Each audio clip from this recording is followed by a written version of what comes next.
à l'ancien centre de réhabilitation de la faune. Installé dans un ranch rustique, 2 lynx roux sauvages avaient commencé à apparaître chaque jour devant la porte d'entrée. Ils n'étaient ni agressifs, ni affolés. Ils attendaient, silencieux, comme s'ils espéraient quelque chose. Ou quelqu'un. Lorsque la propriétaire visionna les images de la caméra de sécurité, elle resta stupéfaite. Ce n'était pas leur première visite.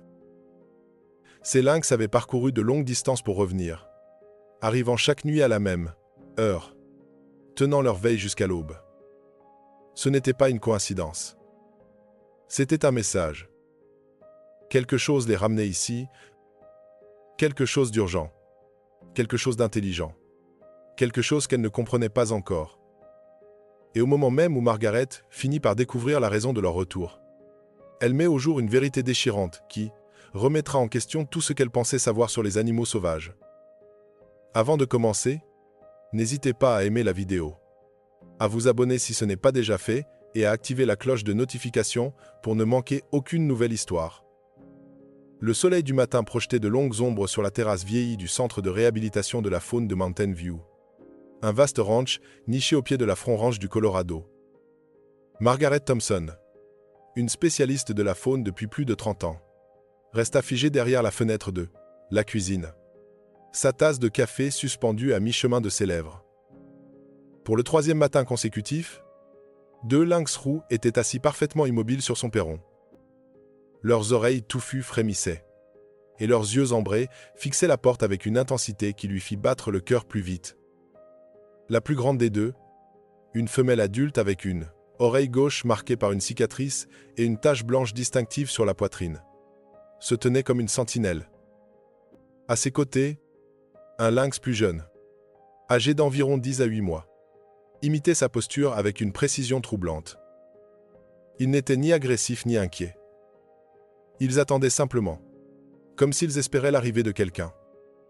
Margaret posa sa tasse en tremblant et prit son téléphone pour examiner les images enregistrées les nuits précédentes. Ce qu'elle découvrit lui glaça le sang.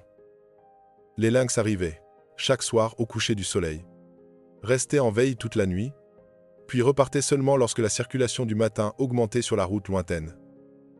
Le schéma se répétait depuis 5 jours. En observant plus attentivement les marques distinctives de la femelle adulte, un souvenir remonta en elle, la faisant s'asseoir d'un geste lourd. « Luna » murmura-t-elle, reconnaissant l'oreille marquée par la blessure d'un piège illégal qu'elle avait soigné 14 mois plus tôt. Luna était arrivée au centre dans un état dévastateur. Un rancher du coin, Tom Bradley, l'avait trouvée prise au piège dans un dispositif illégal à mâchoire métallique, posé en bordure de sa propriété. Sa patte arrière gauche était gravement endommagée et son corps amaigri témoignait de jours entiers de lutte. Le piège avait été installé par des braconniers ciblant les lynx roux pour leur fourrure. Une pratique malheureusement en hausse dans la région, malgré les efforts des autorités. Margaret se souvenait des longues nuits passées à surveiller la convalescence de Luna, lui administrant des antibiotiques, nettoyant ses blessures et gagnant peu à peu la tolérance prudente de l'animal sauvage. Mais ce qui avait rendu la réhabilitation de Luna encore plus complexe fut une découverte lors de l'examen vétérinaire initial, elle était enceinte. Margaret avait alors été confrontée à un choix difficile. Intervenir médicalement au risque de mettre en péril la gestation, ou laisser la nature suivre son cours tout en prodiguant des soins attentifs. Elle choisit la seconde option, transformant une partie du centre en une tanière spécialisée pour la mise bas, équipée de caméras permettant une surveillance à distance afin de réduire au minimum le contact humain. Luna donna naissance à 3 petits au cœur d'une nuit glaciale de février. Margaret observa à travers les écrans la mère épuisée nettoyer chaque petit corps frémissant, sa langue râpeuse travaillant avec une infinie délicatesse. Mais la joie laissa place à la tristesse lorsque, au fil des jours, il devint évident que seuls 2 des 3 chatons survivaient. La plus petite, une femelle, ne parvenait pas à téter, malgré les efforts constants de Luna. Margaret prit alors la décision déchirante d'intervenir. Mais il était trop tard. Le chaton mourut au 4e jour de sa vie. Les 2 survivants, un mâle et une femelle, grandirent vigoureux sous les soins de leur mère. Margaret appliqua des protocoles stricts pour préserver leurs instincts sauvages, Contact humain minimal. Nourriture livrée par une trappe spécialement conçue. Nettoyage uniquement lorsque nécessaire et toujours lorsque la famille était confinée dans un enclos adjacent. L'objectif: rester invariable, les réhabiliter pour les rendre à la vie sauvage. Au printemps, la patte de Luna s'était remarquablement rétablie. Bien qu'elle garderait toujours une légère boiterie, le vétérinaire autorisa son retour dans la nature. Mais les chatons, âgés d'à peine 3 mois, étaient beaucoup trop jeunes pour survivre seuls. Margaret dut faire face à une nouvelle décision douloureuse: séparer la famille ou garder Luna en captivité plus longtemps que médicalement nécessaire.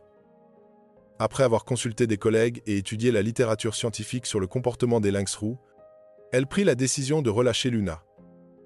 Les études montraient que les lynx, naturellement solitaires, en dehors de la période de reproduction et d'élevage, pouvaient s'adapter à la séparation. Les chatons resteraient au centre jusqu'à atteindre l'âge adéquat pour la réintroduction, apprenant les techniques de chasse grâce à des activités d'enrichissement et à l'entraînement avec des proies vivantes. Le jour de la remise en liberté de Luna avait été empreint d'une douce amertume. Margaret et son assistant, Jake Morrison, l'avaient transportée jusqu'à un lieu soigneusement choisi près de Beaver Creek, un endroit riche en proies, en points d'eau et éloigné de toute activité humaine. Lorsque la porte du caisson de transport s'était ouverte, Luna avait hésité une seconde, lançant un dernier regard en arrière avec ses yeux ambrés perçants, avant de disparaître dans les fourrés. Margaret s'était alors demandé si elle reverrait un jour cette créature magnifique. Pendant ce temps, les 2 jeunes lynx prospéraient au centre. Margaret les observait développer des personnalités bien distinctes. Le mâle, que l'équipe appelait discrètement Brave, même si chacun tentait de ne pas s'attacher, était audacieux, curieux, toujours le premier à explorer les nouveaux objets d'enrichissement. La femelle, Shadow, se montrait plus prudente, attentive, apprenant surtout en observant les réussites et les erreurs de son frère. Lorsque l'automne arriva et que les jeunes atteignirent l'âge de 8 mois l'ajout, dans la nature, les lynx roux se séparent. Habituellement de leur mère, Margaret commença à préparer leur remise en liberté. Mais un obstacle inattendu surgit sous la forme de William Hartley, l'ancien propriétaire des terres sur lesquelles se trouvait le centre de réhabilitation. Hartley, un rancher conservateur dans la soixantaine avancée, avait vendu la propriété à la Wildlife Foundation 5 ans plus tôt, tout en conservant certains droits d'usage du terrain et une influence notable sur les décisions concernant la zone environnante. Lorsque Margaret transmit les documents indiquant son intention de relâcher les jeunes lynx dans la région de Beaver Creek, territoire de Luna, Hartley s'y opposa violemment.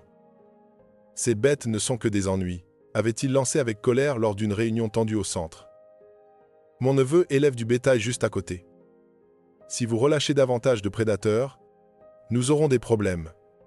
Et je vous aurai prévenu. » Margaret passa alors des semaines à négocier avec lui présentant des données scientifiques démontrant que les lynx roux privilégient les proies sauvages plutôt que le bétail, et rappelant l'importance écologique de maintenir une population de prédateurs équilibrée. Elle fit venir des spécialistes de Colorado Parks and Wildlife, organisa des discussions avec le neveu de Hartley, Robert, et proposa même de suivre personnellement les jeunes lynx grâce à des colliers de géolocalisation, afin de rassurer les éleveurs et garantir une surveillance constante. Le tournant survint de manière inattendue. Contrairement à son oncle, Robert Hartley se montra attentif aux arguments de Margaret. Plus jeune, titulaire d'un diplôme en sciences agricoles, il comprenait l'équilibre nécessaire entre l'élevage et la conservation de la vie sauvage. Il avait constaté lui-même que la diminution des prédateurs avait entraîné une explosion de lapins et de rongeurs, ravageant les pâturages. Lors d'un dîner familial, il déclara ce que Margaret apprit plus tard. « Oncle Will, Madame Thompson a raison. Nous avons perdu plus d'argent à cause des rongeurs qu'à cause des prédateurs. Et les lynx roux ne s'attaquent pas au bétail. Ils veulent les lapins, qui nous dévorent l'herbe jusqu'à la racine. » Il fallut encore 3 semaines de discussion, de compromis et de démarches administratives. Mais finalement, William Hartley céda. L'accord incluait des compensations potentielles en cas de perte de bétail, même si Margaret savait que cela était très improbable.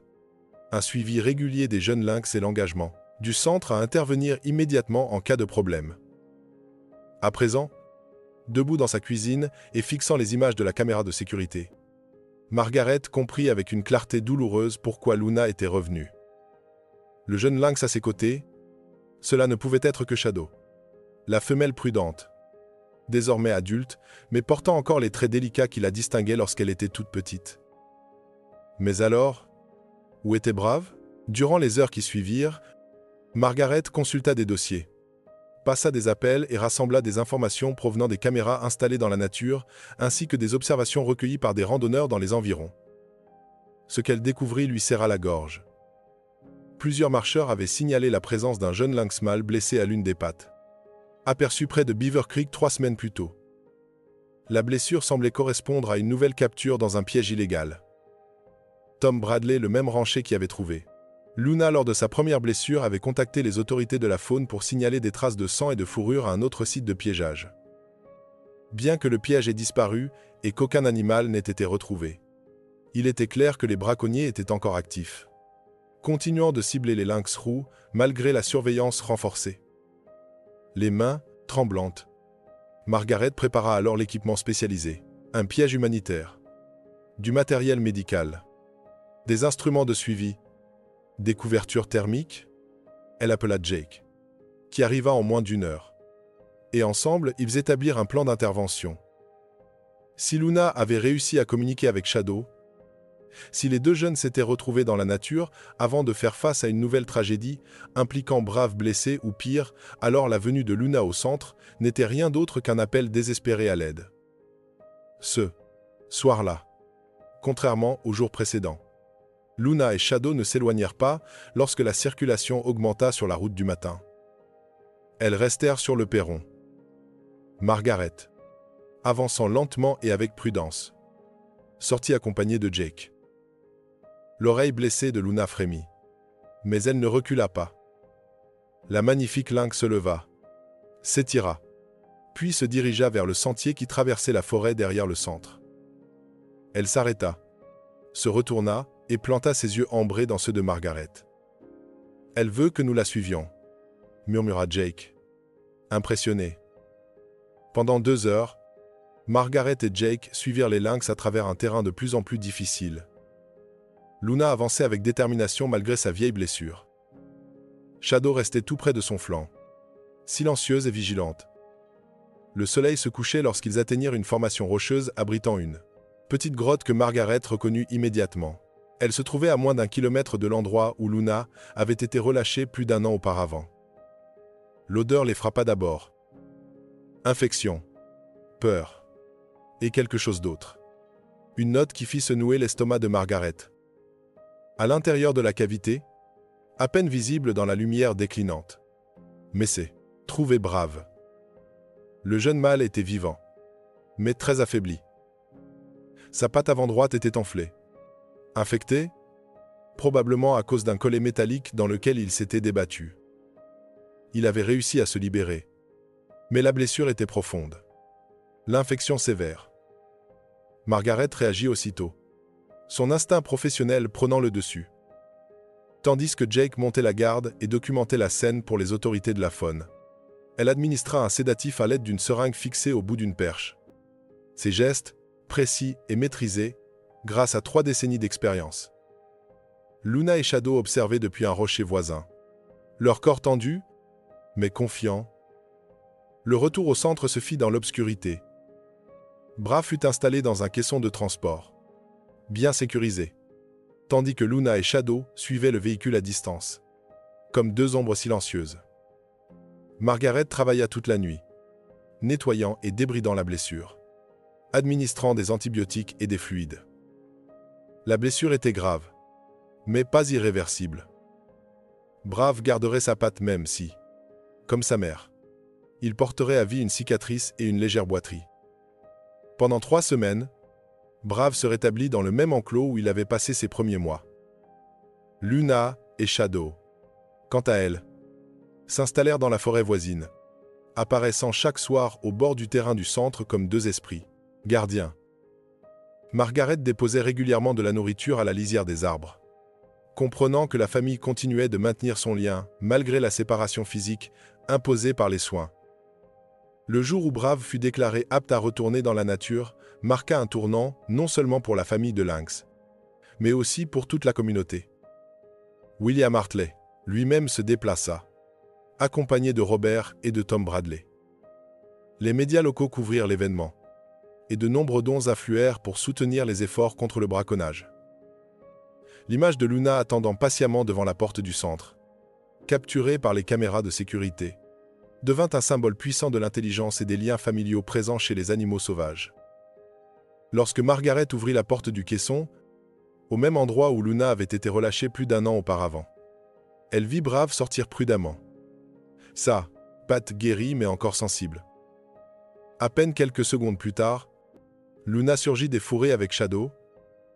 La scène qui suivit défia tout ce que Margaret avait appris dans les ouvrages scientifiques sur le comportement des lynx roux. Luna s'approcha lentement de son fils. Leurs museaux se touchèrent dans un salut d'une douceur bouleversante. Elle examina sa patte en pleine guérison, reniflant, donnant de petits coups de tête presque maternels. Shadow, d'ordinaire si réservé, bondit vers son frère et se frotta contre lui, exprimant une joie profonde et un immense soulagement. Les 3 félins tournèrent les uns autour des autres, leurs corps détendus, leur queue se frôlant par moments dans une sorte de danse silencieuse. Un tableau de tendresse pure, au cœur même de la nature sauvage. Tom Bradley, le vieux rancher robuste qui avait découvert Luna prise au piège la première fois, essuya discrètement une larme. « Jamais je n'aurais cru voir une chose pareille, » murmura-t-il. Ça fait réfléchir sur ces bêtes-là. William Hartley, inflexible et bourru, observait en silence. Finalement, il parla d'une voix grave, mais sincère. « Madame Thompson, je vous dois des excuses. Et à eux aussi. » Il désigna les lynx d'un geste. « Robert essaie de me faire comprendre depuis des années que nous devons mieux coexister avec la faune. Je vois maintenant ce qu'il veut dire. » Dans les mois qui suivirent, la famille de lynx établit un territoire couvrant une partie des terres du centre de réhabilitation ainsi que la nature environnante. Les caméras installées sur les sentiers capturèrent des images saisissantes, les 3 félins chassant ensemble, partageant leur proie. Et maintenant des liens que les manuels de biologie affirmaient, inexistants chez cette espèce solitaire. Luna, bien qu'ayant largement dépassé l'âge où une mère lynx se sépare normalement de ses petits, semblait avoir créé un nouveau modèle familial, né sans doute de la souffrance, de l'instinct et de la survie, mais tout aussi réel et valable que celui décrit par les scientifiques. Le problème du braconnage ne disparut, pas du jour au lendemain. Mais la réponse de la communauté se renforça considérablement. Tom Bradley organisa des patrouilles de ranchères pour surveiller les zones sensibles. William Hartley finança l'achat de nouveaux équipements de surveillance pour les autorités de la faune. Et Robert lança un programme éducatif dans les écoles locales afin de sensibiliser les enfants à l'importance de protéger la faune sauvage. L'histoire du retour de Luna, de son appel à l'aide, et de la réunion miraculeuse de sa famille devint une légende dans toute la région. Elle changea aussi profondément la manière dont Margaret voyait son propre travail. Au centre, Margaret continua ses tâches quotidiennes. Mais désormais, elle observait les comportements inhabituels de manière plus attentive. Elle remettait en question certaines certitudes longtemps considérées comme immuables, la manière dont les liens familiaux sont perçus chez les animaux sauvages, la façon dont les stratégies de réintroduction doivent être pensées, l'importance de prendre en compte l'aspect émotionnel et pas seulement biologique dans les décisions de conservation. Et, certains matins, lorsque le soleil baignait les montagnes d'une lumière dorée et que tout semblait calme et parfait, Margaret les apercevait parfois. 3 silhouettes se mouvant dans les hautes herbes. Chassant ensemble. Survivant ensemble. Luna la mère qui avait refusé d'abandonner ses enfants. Shadow la fille, prudente devenue courageuse. Et Brave le fils dont la survie avait dépendu d'un lien que la science jugeait improbable.